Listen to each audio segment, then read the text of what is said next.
நான் வந்து spinal card problem எனக்கு இருந்தது. எல்லாம் டோட்டல் என் உடம்பே வந்து அடுத்தவங்களோட ஹெல்ப்பில் தான் நான் வந்து வீட்டுக்குள்ளேயே அடுத்த ஸ்டெப் எடுத்து வைக்கணுன்னா கூட யாராச்சும் ஒருத்தவங்க வந்து என் கை பிடிச்சாதான் நான் அடுத்த ஸ்டெப்பே எடுத்து வைக்க முடியுங்கிற நிலமையில தான் பெட் ரிட்டர்ன் மாதிரி படுத்துட்டு இருந்தேன். டாக்டர்ஸ்ட்ட எல்லாம் ட்ரீட்மெண்ட் எடுத்துகிட்டு இருந்தேன். ஆப்ரேஷன் பண்ண வேண்டான்ட்டாங்க, ஏன்னா சர்ஜரி பண்ணால் இது ரொம்ப ப்ராப்ளம் ஆகிடும் அப்படின்ட்டாங்க. எனக்கு வந்து வாழ்க்கையே வந்து ரொம்ப வெக்ஸாகி போயிட்டேன். ஓகே, நான் எதுக்கு நான் லீவ் பண்ணோம் அடுத்தவங்களுக்கு தொந்தரவு கொடுத்துட்டுன்னு நினச்சேன். எனக்கு வந்து 2 கேர்ள் சைல்டு, 2 பேர் கல்யாண ஏஜில் இருக்கிறாங்க. நான் என் ரிலேட்டிவ்ஸ் என் தங்கச்சிட்டெல்லாம் சொல்லியிருந்தேன், எனக்கு ஏதாச்சும் ஒன்று ஆயிடுச்சுன்னா என் பொண்ணுங்களுக்கு மேரேஜ் பண்ணி கொடுத்துரு, ஏன்னா அந்த ஸ்டேஜில் நான் இருக்கிறேன்.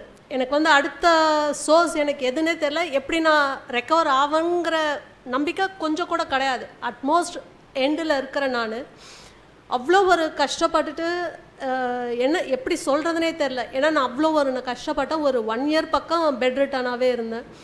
அப்புறம் வந்து ஜஸ்ட்டு படுத்துகிட்டே யூடியூப்பில் தான் பார்த்துட்டு இருந்தேன். அப்புறம் இதுலேயே வந்து தைராய்டு வேறு எனக்கு. தைராய்டு வந்துட்டு யூடியூப்பில் பார்க்குறப்ப தான் வந்து தெண்டல் சார் ஐயாவோட தைராய்டு க்யூர் என்ன இதுன்னு சொல்லியிருந்தாங்க. அப்போ தான் ஜெயமுருகன் சாருக்கு கால் பண்ணேன். சொன்னேன், சரி ஓகே நீங்கள் வாட்ஸ்அப் குரூப்பில் ஜாயின் பண்ணுங்கள் அப்படின்னாங்க.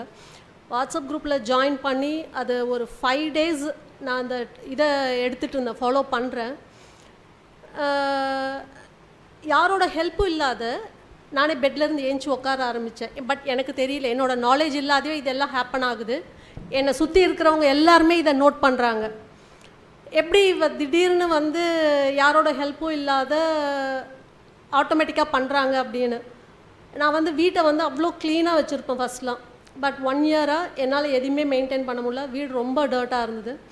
கொஞ்சம் கொஞ்சமாக எனக்கே தெரில, நான் ரெக்கவர் ஆகுறேங்கிறது எனக்கே தெரியாத நானே கொஞ்சம் கொஞ்சம் வேலையை வந்து செய்ய ஆரம்பித்தேன்.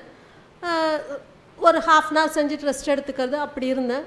வித்தின் 10 டேஸில் இது வந்து மிராக்கிள் தான் நான் என்னோடய லைஃப்பில் சொல்லணும். யாரோட ஹெல்ப்பும் இல்லாத என்னால் வந்து வீட்டு ஹவுஸ் ஹோல்ட் வேலையை பழைய மாதிரி நான் வந்து செய்ய ஆரம்பிச்சிட்டேன். என்னை சுற்றி இருக்கிற எல்லாருக்கும் பயங்கர ஆச்சரியம். ரொம்ப எல்லாரும் வந்து ஃபஸ்ட்டு ஸ்டார்ட் பண்ணுறப்ப எல்லாமே வந்து என்னை வந்து திட்டினாங்க, இந்த டயட் வேண்டாம், ஏற்கனவே இவ்வளோ உடம்பு சரியில்லாத இருக்கிறீங்க, அதனால் இந்த டயட் எடுக்க வேண்டாம் அப்படி சொன்னாங்க. என் ஹஸ்பண்ட் வந்து அப்ராடில் இருக்கிறாரு, நான் மட்டும் இங்கே தனியாக தான் இருக்கிறோம். எல்லாருமே திட்டினாங்க, வேண்டாம் ரிஸ்க் எடுக்காத அப்படின்னாங்க. பட் நான் ஓகே, ஏன்னா டெட்டில் இருக்கிறேன், எது பண்ணால் என்ன அப்படிங்கிற ஸ்டேஜில் தான் எடுத்துகிட்டு வித்தின் 10 டேஸில் என் கூட இருக்கிறவங்க எல்லாருமே ரொம்ப ஆச்சரியப்பட்டுட்டாங்க. இன்றைக்கி வந்து நான் வந்து தனியாக, இங்கே யாருமே என் கூட வரல, என்னை வந்து தனியாக எங்கள் வீட்டிலேருந்து அனுப்பிட்டாங்க. ஓகே போயிட்டு வாங்க, ஹஸ்பண்ட் வந்திருக்கிறார் ஊர்லேருந்து. ஃபஸ்ட்டு நான் மெசேஜ் பண்ணேன் சார்கிட்ட, சார் ஹஸ்பண்ட் 2 இயர்ஸ் கழித்து வந்திருக்கிறாரு, என்னால் வர முடியாதுன்னாரு. பட் அதுக்கப்புறம் யோசித்தேன், ஏன்னா இவ்வளோ ஒரு சஃபர்லேருந்து என்னை வெளியே எடுத்துகிட்டு வந்தவங்களுக்கு நான் போய் நேரில் பார்த்து தேங்க்ஸ் பண்ணணும் அப்படின்னு சொல்லிவிட்டு ஹஸ்பண்ட்டை சொன்னேன். ஓகே போயிட்டு வா அப்படின்னாரு. அதுவும் என்னை தனியாக அனுப்பியிருக்கிறாங்க. அதுவே ஒரு பெரிய விஷயம். ஏன்னா யாரோட ஹெல்ப்பும் இல்லாத என்னால் வெளியே வர முடியாது.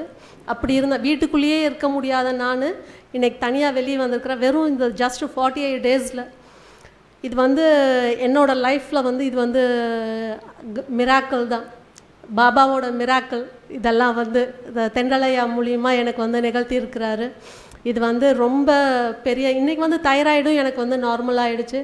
ஸ்பைன் ப்ராப்ளம், தைராய்டுக்கெலாம் டேப்லெட்ஸ் எடுத்துகிட்டு இருந்தேன், இப்போ எல்லாத்தையுமே தூக்கி போட்டுட்டேன். 10 டேஸ் வந்து எனக்கே தெரிஞ்சிருச்சு, ஓகே இந்த டேப்லெட்ஸ்லாம் வேண்டாம் அப்படின்னு சொல்லிட்டு. அதுவும் கல்வி நீக்க பயிற்சி அப்போ ரொம்ப உடம்பு சரியில்லாத ஆகிடுச்சு. சளி ஓவராக பிடிச்சிருச்சு. எல்லோரும் வந்து ஓகே டாக்டர்கிட்ட போயிடலாம் அப்படின்னாங்க.